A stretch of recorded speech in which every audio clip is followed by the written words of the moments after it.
Hey guys, welcome back to Proof Faculty. I know it's been a minute since I uploaded, but that was because I was pretty busy with schoolwork. But anyways, I'm back here today and I'm with a very special guest. Hello guys, my name is Ziad and I'm here to help Fad promote the channel. Since Fad has helped me so much with his old videos, I'm here to help him make a new one and help you guys with math. Sounds good. Okay guys, first question. We've got a very beautiful cylinder right here. And the question says, at time t minutes, the height is h meters. And that's already telling us that there's water inside this cylinder. And it also says, when the tap is open, it leaves at a rate of 0.6 pi h meters cubed per minute. And water is going inside this tube at 0.48 pi meters cubed per minute. And the question is asking us to find dH over dt. So how would we approach this question? So first of all, you're going to have to extrapolate information from the question. So if you look closely, look at the units that is given to us. We've got meters cubed and minutes. These are all units of volume and time. So volume over time, you already know that you're going to have something in terms of dV over dt. So the rate of change of volume in this cylinder can be found by how much water is going in minus how much water is going out. So you know 0.6 pi h is coming out and 0.48 pi is going in. So dV over dt is just 0.48 pi minus 0.6 pi h. So the rate of change of volume is just going to be 0.48 pi minus 0.6 pi h. So this is the main one that you guys should be able to recognize. It starts getting a bit more difficult from here, but what we're trying to find is dH over dt. So we've got dV over dt, and we've got a constant of h that we don't know what that is. It doesn't matter currently, but we're trying to find out what the rate of change of height is when water is coming in and coming out. So if we've got dt at the bottom, we want to keep that. And if we've got dv, we want to get rid of that to make this a valid equation. So dv has to be at the bottom, so those two cancel out. And what you're remaining with is just dh. So now you know that the next rate of change that you have to find is dH over dV. And how do we find that? We look at the volume of water inside the cylinder. How do you calculate the volume of water inside the cylinder? We know its diameter is 6 meters, so the radius is just 3 meters, right?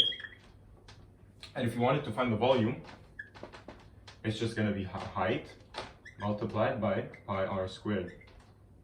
So our volume is just going to be 3 squared, which is 9 pi h. Since we have v and h, we can just differentiate that and plug this into our equation. So dv over dh is just equal to 9 pi. So if we plug in all of our values that we found inside this equation, we've got an answer. So dH over dt is equal to this multiplied by dH over dV. You have dV over dH, so just find the reciprocal of it. So it'll just be 0.48 pi minus 0.6 pi h over the reciprocal, which is 9 pi. So our answer to this first part is just going to be 0.48 minus 0.6 h over 9. Okay guys, for the second part of the question, it tells us when t is 0, the height is 0.2, and we're meant to find what t is when the height is 0.5. So using our equation that we found, our rate of change that we found in part A, we can solve the differential equation and find out t when h is 0.5. So let's rewrite dH over dt in a more suitable form that's easier to play around with. So it's going to be 4 minus 5h over 75. And essentially now what we've got to do is isolate the dH and the dt. So let's divide this, both sides by 4 minus 5h and then multiply both sides by dt. So 1 over 4 minus 5h dH is equal to 1 over 75 dt. And now let's integrate both sides so we can find h equals whatever in terms of t.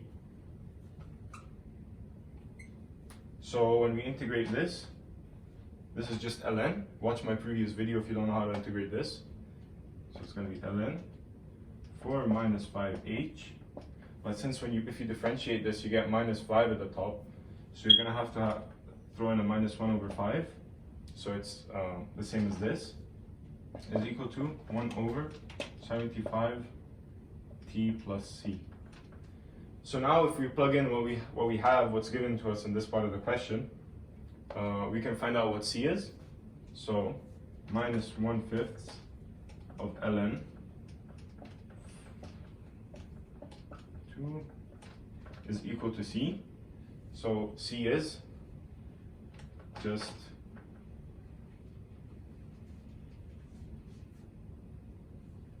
minus 1 over 5 ln 3.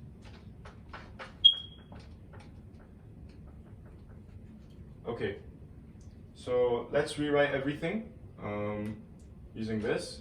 So minus 1 over 5 ln 4 minus 5h is equal to 1 over 75 t minus the c that we got, 1 over 5 ln 3.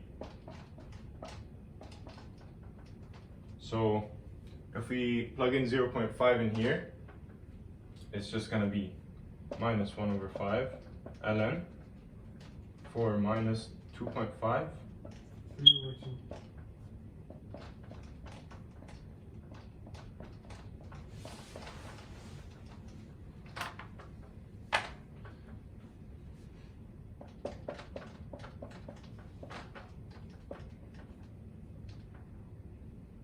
And then bring in the 1 over 5 ln 3 to this side.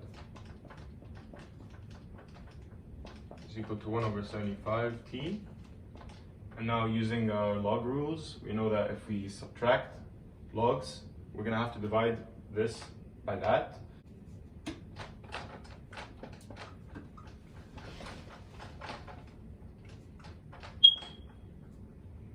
Multiply by 75 on both sides.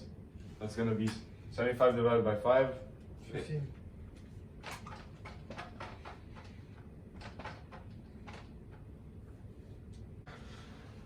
Alright guys, for this next question, I'm going to try and attempt it myself. So first things first, we need to extrapolate some data. So what we can notice here is we can find the cross-sectional area of the circle, which is just pi r squared, but in this case, r is x, so it's just pi x squared. And then we can differentiate it with respect to x, so dA by dx is going to be 2 pi x. Now we can see, like, we found one part of the equation. And we also have this information right here, which is meters per second, yeah. So so dA by dt is equal to 0.032 meters squared per second. So now there's a very important part here that we can't miss. This is in meters, and I think this is also going to be in meters, so we need to be careful when using centimeters. So let's just convert this from now to meters, to 0.02 meters. Alright, so now we have dA dx and dA dt. We can find dx by dt by doing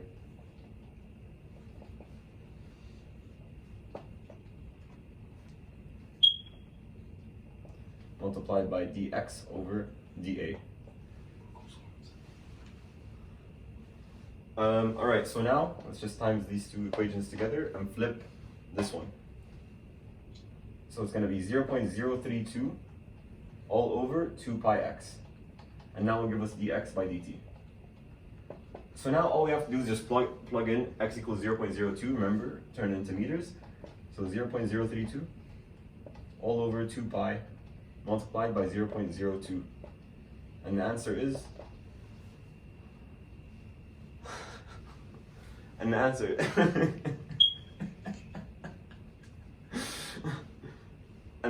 and the answer is 4 over 5 pi. Alright, for the next part of this question, we're going to have to find dv dt when x equals 2. So again, I see a v, I need an equation for volume. So volume is just going to be the area, or the cross-sectional area, times by this length, which is 5x. We worked out the area to be pi x squared last time, so pi x squared times 5x is just equal to 5 pi x cubed. And now we can find dv dx by differentiating this into 15 pi x squared. So now once we found dv dx, same process as last time, we need a t in there. So we remember the dx dt from last part is equal to 0.032 over 2 pi x. So now all we need to do is dv dt is equal to dx over dt multiplied by dv over dx. So we just multiply these two equations. 0.032, this is just a matter of substitution, multiplied by 15x squared. And that will give you, let's just use my handy calculator. I just want to find out what's 0.032 multiplied by 15.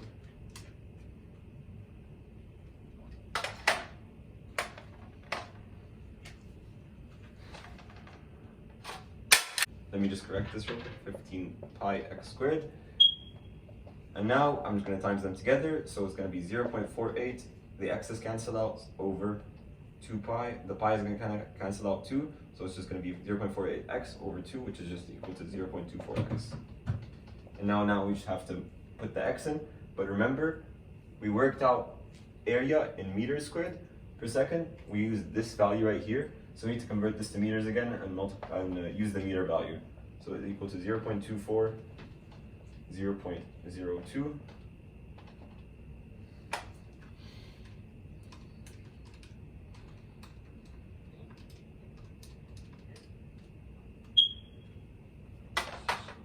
and that should just equal to 4.8 times 10 to the power minus 3. And that's it. Thank you guys for watching. I enjoyed making this video. I hope you enjoyed this too, and thanks for coming over. It was very fun. No bad.